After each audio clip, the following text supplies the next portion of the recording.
안녕하십니까. 반갑습니다. 정원상입니다. 자, 오늘부터 우리는 이제 운전직 공무원과 관련된 국어 핵심 이론의 오리엔테이션으로 시작을 하면서 본격적인 강의로 출발하도록 하겠습니다. 자, 이제 운전직 공무원을 준비하시는 여러분들 많은 용기와 그리고 새로운 도전하는 마음으로 출발하는 것으로 잘 알고 있습니다. 이제 지금부터 제가 국어에 대한 가나다, 국어에 대한 기억, 니은, 디귿 하나, 둘, 셋부터 시작하여서 모든 것을 한 번에 끝낼 수 있도록 잘 정리해 드릴 것을 약속해 드리겠습니다. 항상 도전하는 것은 처음에는 두렵고 약간 부담감이 있지만 그러나 진행을 하다 보면 정말 성취감이 바로 오고요. 그리고 국어라는 것에 대한 여러분의 자신감, 우리말이니까 라는 자신감으로 시작을 하는 반면 또 외워야 될 게 많구나, 생각보다 어렵구나, 국어 참 부담되구나 이런 이야기들을 정말 많이 주변에서 하십니다. 특히 우리 운전직 공무원을 준비하시는 분들의 연령이 다소 높고요. 영어가 없기 때문에 남자분이 도전을 많이 하는 시험이고요. 또한 결국 아직 기초가 없이 바로 출발하는 분들이 많은 시험이에요. 그래서 제가 운전직에 적합한 최적화된 강의를 해드릴 것을 약속해 드리니까 지금부터 저랑 시작하시면 됩니다. 자, 여러분이 어쨌든 꿈을 갖고 시작을 한 거 맞습니다. 처음에 최초의 꿈이 운전직 공무원은 아니었을지언정 그러나 운전직 공무원은 특히 어떤 일에 대한 스트레스가 좀 적고요. 부담이 없다라는 것 때문에 최근에 좀 핫하고 많이 지원을 하는 분들입니다. 그래서 꿈을 가지셨으니까 꿈이 있다면 절대 길을 잃지 않습니다. 그 길을 우리가 정해놓고 앞만 보고 가기를 바랍니다. 자, 이제 공무원 국어의 시험이 어떠냐라는 것을 크게 세 가지로 제가 한번 정리를 해드리고 있는데요. 예전에는 그냥 단순 암기 위주의 지식들, 그러니까 어문 규정이라든지 문법이라든지 이런 비중이 높았던 시험들이었어요. 예전에는 뭐 한 50% 정도를 차지하기도 했었거든요. 지금도 분명히 외워야 할 지식과 암기가 있는 건 사실입니다. 뭐 예를 들어서 어떤 언어의 국어의 개념들도 있고요. 또 어문 규정에서 여전히 선어 문제 출제되고 있고요. 문법이나 어휘 또는 한자까지도 결국 외워야 하는 암기와 지식 영역들이 약 3분의 1 정도를 차지하는 게 사실입니다.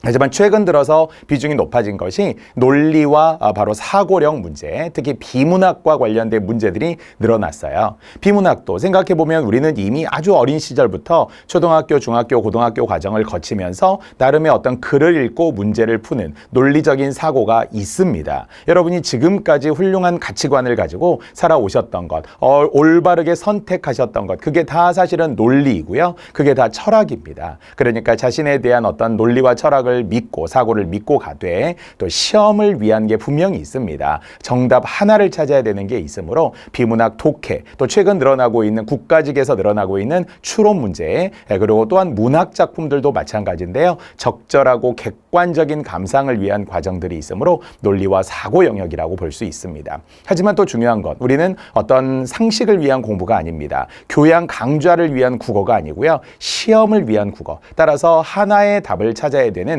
감각과 요령이 무엇보다도 필요합니다. 근데 감각과 요령은 혼자서 책을 본다고 이게 늘 수 있는 게 아닙니다. 선생님들이 어떻게 문제를 풀어주는지, 어떻게 선지를 고르는지, 그래야 시간을 줄일 수 있는지 이런 분명 감각적인 요소가 있거든요. 그래서 최근 우리 국어 시험에서 보면 시간 조절 능력이 되게 중요하다. 시간이 실력이다라는 이야기를 저도 많이 하는데요. 국어에서 시간을 어떻게 줄이느냐에 따라서 여러분들이 실제 운전직은 3과목, 물론 또 2과목만 보는 시험들도 있습니다만 이렇게 3과목으로 좁혀 들어가는 운전직에 비춰보더라도 시간 조절 능력 매우 중요하다고 할 수 있습니다. 그래서 강의와 함께 꼭 여러분들이 전 범위들을 저랑 효율적으로 정리할 수 있다면 완벽한 국어의 공부가 될 거라고 저는 확신을 합니다. 자, 보통 이제 우리 국어와 관련된 10가지의 경향이 있는데요. 역시 지금 이야기했던 가장 최근에 많이 나오는 국가직, 지방직, 우리 운전직 보시는 분들이 시험을 봐야 되는 국가직, 지방직에서 비문학의 비중이 가장 높다고 할 수 있고요. 그리고는 문학의 비중, 여전히 어문 규정은 존재해야 합니다. 어문 규정의 비중이 국가직에서 조금 줄어들고 있는 것이 사실이기는 하지만 그렇다고 절대 나오지 않는 것이 아니므로 4대 어문 규정, 즉 한글 맞춤법, 표준어, 외래어, 로마자 한자 표기와 관련된 4가지 영역들은 꾸준히 공부하셔야 합니다. 자, 역시 문법과 또 어휘, 한자, 한자성어, 속담, 어법, 고전문법, 쓰기 영역과 토론과 토의 부분들을 전 영역 등을 망라하여서 제가 시작과 끝을 다 정리를 해드릴 계획입니다. 자, 그래서 국가직에 가장 출제가 많았던 유형들을 쭉 훑어보니까 비문학과 문학의 비중이 거의 절반 가까이를 차지합니다. 그래서 제 강의도 마찬가지로 앞쪽에 기본적인 요소들을 다 설명해 드리면서도 절대 빼먹지 않는 비문학 강의, 문학 강의가 있어요. 어떤 선생님들은 보면 비문학은 뭐 다음에 해줄게, 비문학은 뭐 혼자 하세요, 이런 분들도 있다고 해요. 절대 저는 그렇지 않고요. 전 범위 등을 다 설명해 드릴 계획입니다. 저문 규정과 문법의 비중들도 예로부터 계속 높았었고요. 어휘 또는 한자 성어도 항상 한 문제 정도 출제된다 이렇게 생각하시면 되겠습니다. 저법 한자, 사실 한자 비중 높고 또 다들 부담스러워하는 거예요. 최근의 문제가 국가직에서는 예전에 한 문제도 안 나오던 시절이 있었는데요. 최근 4, 5년 동안은 꼬박꼬박 한 문제씩 출제되고 있습니다. 뭐 지방직도 최대 2문제까지 한자 성어 포함하면 2문제, 3문제로 볼 수 있는데요. 여기에서 변별력이 있다 이렇게 볼 수 있거든요. 운전직 공무원의 합격자들의 평균을 보니까 80점에서 85점 사이, 뭐 지역에 따라 다를 수 있습니다만, 그래서 80점 정도라고 하면 이것은 현실적인 목표예요. 이상적인 목표. 국어 다 맞아야 돼, 95점 꼭 받아야 돼, 이런 게 아니에요, 여러분. 그러니까 그래도 컷이 다소 낮은 편에 속하는 운전직 공무원으로 보면 최소한의 현실적인 목표 80점 이상은 가보자는 거예요. 만약에 한자를 다 틀려도 돼요, 이렇게 생각하면 안 되고요. 한자도 최소한 둘 중에 하나는 찾아내야 돼요. 우리가 목표로 현실적으로 갖는 건 그런 거예요. 만약에 한자를 저는 하나도 몰라요, 사실 저는 이름도 잘 못 써요, 이러신 분들도 있고요. 물론 연령이 있으신 분들은 수능 이전부터 그래도 한자는 좀 알아요, 경험상 알아요, 이러신 분들도 있잖아요. 그걸 훌륭한 자산으로 생각을 하고 가시면 돼요. 절대 두려워하지 않으셔야 됩니다. 두려워하는 이유는 가보지 않아서 그렇습니다. 그 길을 가면 절대 두렵지 않아요. 근데 중간에 멈추게 되고 자꾸 뒤돌아보게 되고 너무 멀다라고 저 길을 생각하면 그건 두렵잖아요. 뚜벅뚜벅 걸어가다 보면 충분히 여러분 하실 수 있습니다. 자, 이런 영역들이 전반적으로 있었고요. 그래프로 다시 똑같이 지금 제가 설명을 해드린 거니까 자주 출제되는 영역들에 대한 비율들을 잘 확인해 보시기 바랍니다. 자, 또한 지방직도 그렇습니다. 지방직 역시 비문학의 비중들이 그래도 가장 높고요. 어문 규정이 역시 문학과 어문 규정이 2번째, 3번째 또는 3번째, 2번째 이렇게 국가직, 지방직에 다소 차이가 있지만 시험 문제는 대동소이합니다. 교집합의 합이 더 커요. 그러니까 국가직 국어는 어떻다, 지방직 국어는 어떻다 이렇게 말할 수 없어요. 예전에는 분명히 분리가 되었었는데 2008년도 수탁해서 우리 운전직 시험도 결국은 수탁해서 위탁해서 보는 시험들이기 때문에 국가직을 토대로 해서 내는 시험이라고 볼 수 있습니다. 따라서 기준은 국가직에 맞추는 게 가장 좋고요. 국가직 유형이 곧 지방직 유형이다라고 생각하면 돼요. 결론적으로 역시 비문학, 문학, 어문 규정, 문법 이런 영역들이 가장 비중이 높다 이렇게 볼 수 있고요.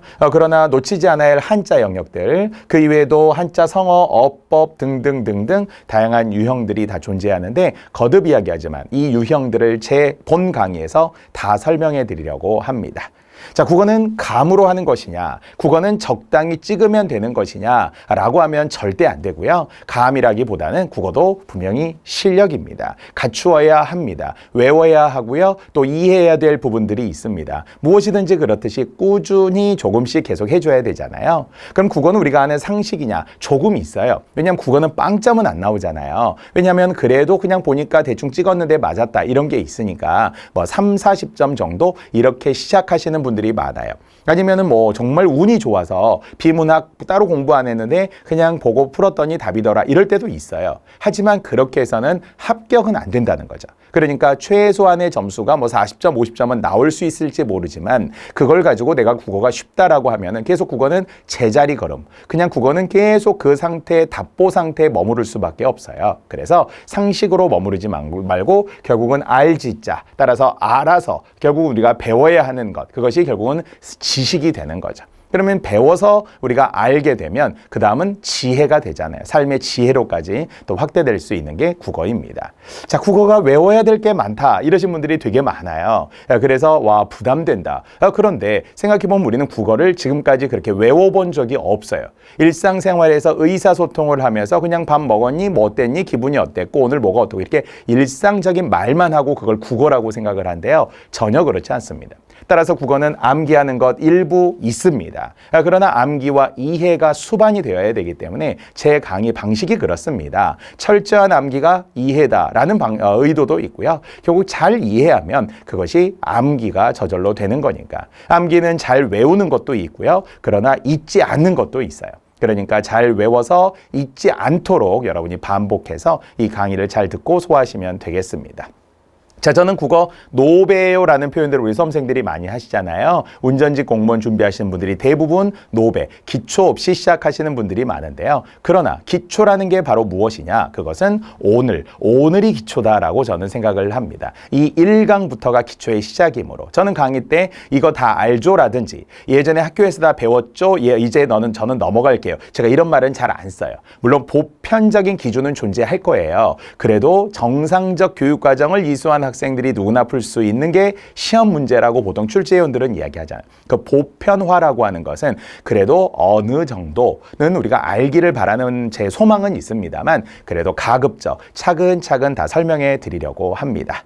자, 그래서 이제 운전직 국어 시험만을 위한 제가 약속으로 설명해 드리는데 정리했어요. 첫 번째, 운전직 시험에 적합한 체계적인 이론 강의다. 거듭 운전직 시험이라 함은 국가직, 지방직의 공통된 시험들, 물론 따로 수탁해서 위탁해서 푸는 경우들이 특이하게도 있기는 하지만 일부, 대체로 이제는 전체적으로 공개된 시험들이기 때문에 운전직의 수준을 이야기하는 거예요. 문제 유형을 말하는 것이 아니라 거듭 현실적인 목표 80점 이상이면 된다라는 생각으로 저도 약간 접근을 해버릴 거예요. 물론 95점, 100점 받으면 얼마나 좋겠어요. 하지만 여러분들이 스트레스 받으실까 봐, 부담 가질까 봐 하는 거라서 운전직에 맞춰서 제가 설명을 쉽게 좀 해드릴 거고요.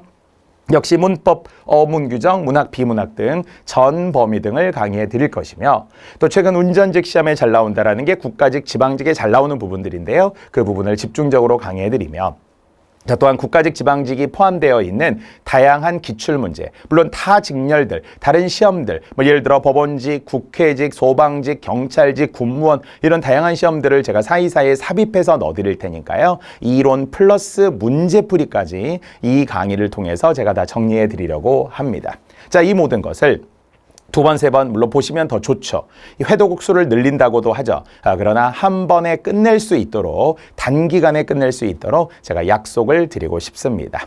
자, 우리 정상국어 제 국어 수업의 특징들이고요. 우리 교재는 1권, 2권, 3권으로 잘 구성이 되어 있습니다. 전에는 글씨를 엄청 크게 했더니 또 페이지가 너무 늘어요. 지금도 페이지가 늘어나는 것에 대해 책 두껍다 이러신 분들도 있거든요. 그래도 글씨를 좀 작게 제가 편집도 출판사에 요청을 해서 학생들이 표면적으로 부담은 없도록 그러나 역시 글씨 옆에 또 좌우에 문제를 집어넣어서 그때그때 문제도 확인할 수 있도록 책을 구성을 잘 해놓았고요. 문법과 규범형으로 시작을 하면서 생활국어, 즉 비문학과 어휘 영역, 3권의 문학까지 우리는 1, 2, 3권 순서대로 강의가 진행이 되니까 왔다 갔다 하지 않습니다. 3권 먼저 하고 1권 갔다가 다시 2권으로 이렇게 하지 않습니다. 여러분은 이제 1권부터 준비하시면 돼요. 자, 역시 우리 이론 교재는 체계적인 이론과 기출 문제가 약 1000문제 가까이 들어있기 때문에 여러분들이 문제들이 곳곳에 들어있고 또 최근 기출 문제들이라는 것을 알 수 있습니다. 효율성과 가독성을 높인 정말 완벽한 구조다. 저는 개인적으로 이렇게 생각을 하고요. 자, 또 맞춤법 공부하고 싶은 분들, 스스로 공부하고 싶은 분들을 위해 1권 맨 뒤에는 맞춤법 OX를 제가 따로 정리를 해놓았으니까 그것도 여러분이 틈틈이 꺼내서 보셔서 하루에 10개씩, 20개씩 이렇게 누적해 가면 이게 O구나 X구나라는 걸 알 수 있습니다. 자, 이제 지금부터 저랑 공부할 때는 딱 2권의 책이 필요합니다. 첫 번째는 지금 소개하던 이론서가 있습니다. 서울대학교 박사팀들과 함께 교재를 연구했고요. 이분들이 지금은 다 대학 교수님들, 그러니까 정말 학문적으로도 완벽한 책이고요. 수준이 매우 높아서 여러분들이 보시기에도 좋을 겁니다. 자, 이렇게 1, 2, 3권으로 구성이 되어 있고요. 자, 이제 이론서보다도 어쩌면 더 중요한 게 출발하시는 분들에게는 강의 노트가 있습니다. 이 강의 노트라 함은 제가 칠판에 지금부터 보여드리는 이론 강의 때 하는 PPT, 내용 정리된 게 그곳에 다 들어 있습니다. 강의 노트의 시작은 제가 고민을 했던 거예요. 우리 학생들이 늘 보면 수업 시간에 뭘 필기를 하고 있고 다 막 적고 있고 외워야 할 시간에 암기하고 있다는 거예요. 외워야 할 시간에 외워야 할 시간에 암기하지 않고 외워야 할 시간에 필기만 하고 있더라고요. 그래서 이거 안 되겠다. 효율성이 떨어지더라는 거예요. 그래서 결국 제가 학생들에게 제 필기를 다 정리를 해드렸어요. 보기 좋게. 그럼 여러분은 뭐만 하면 돼요? 암기만 하시면 되는 거예요. 강의를 듣고 암기하면 되는 거지. 그걸 적을 필요가 없습니다. 그래서 학생들이 최고의 책이라고 평가하는 강의 노트가 여러분에게 효율적으로 노트 정리와 함께 다양한 자료들이 뒤에 다 정리되어 있다라는 겁니다. 그래서 이 두 권의 책이 조금 처음 시작할 때는 부담스러울 수 있어요. 책도 두꺼운데 또 강의 노트도 필요하고 그러나 합격하신 분들은 꼭 필요한 책들이다 이렇게 이야기하니까 병행해서 필수적으로 구입해서 공부하시기 바랍니다. 자, 이제 선생님들의 강의를 여러분들이 샘플로도 여기저기 보실 수 있는데요. 이제 가장 최근에 맞는 21세기형 강의는 무엇이냐? PPT로 하는 강의가 가장 암기가 저절로 되고 가독성이 높다 이렇게 생각을 해요. 물론 이것은 저절로 되는 게 아닙니다. 선생님들의 노력과 또 여러분이 보시기에도 아주 좋은 화질과 아주 잘 구성이 되어 있으므로 여러분은 강의만 보시면 되는 거예요. 자, 첫 번째 방대한 국어를 한 번에 정리하려고 합니다. 선생님들이 이동해서 필기하고 지우고 또 옮겨서 적고 이렇게 하지 않습니다. 그래서 여러분은 칠판에 집중하시기만 하면 되겠습니다. 자, 두 번째 가독성을 높여주는 시원한 화면과 깔끔한 정리라고 했습니다. 어디에 내놓아도 정말 밀리지 않을 최고의 PPT와 최고의 강의임이 확실하고요. 자, 핵심 용어와 문장을 빈칸으로 처리해서 수업 시간에 암기할 수 있도록 제가 깜빡이 학습법이라고 하는데 보였다 지웠다 하는 방식으로 수업이 구성이 되어 있고요. 수업 시간 자체에 암기할 수 있습니다. 시험이라는 그 수업이 거듭 배운 게 시험이라는 효율적인 학습법으로 제가 여러분과 함께 할 것입니다. 자, 어쨌든 우리는 각 회독의 측면들을 시간적으로 3번씩 투자한다는 게 아니라 한 번 했을 때 일석삼조의 효과를 노리겠다는 겁니다. PPT로 공부할 수 있습니다. 빈칸 채우기, 괄호 넣기 많이 해드립니다. 저거 핵심 내용을 빨리 또 정리를 해드리는 수업 방식이라서요. 이렇게 보였다가 지웠다가 하는 게 우리 수업의 특징이 되겠습니다. 자, 이렇게 지금부터 우리는 전체 내용을 정리하면서 이제 본격적으로 핵심 이론으로 조만간 들어갈 것입니다. 여러분과 함께 이제 우리 공무원 시험 중에서도 여러분이 목표로 했던 운전직 공무원과 관련해서 합격을 약속드리고 다짐하면서 앞으로 저와 함께 좋은 만남이 되기를 기대하겠습니다. 자, 여기까지가 우리의 오리엔테이션이 되겠습니다.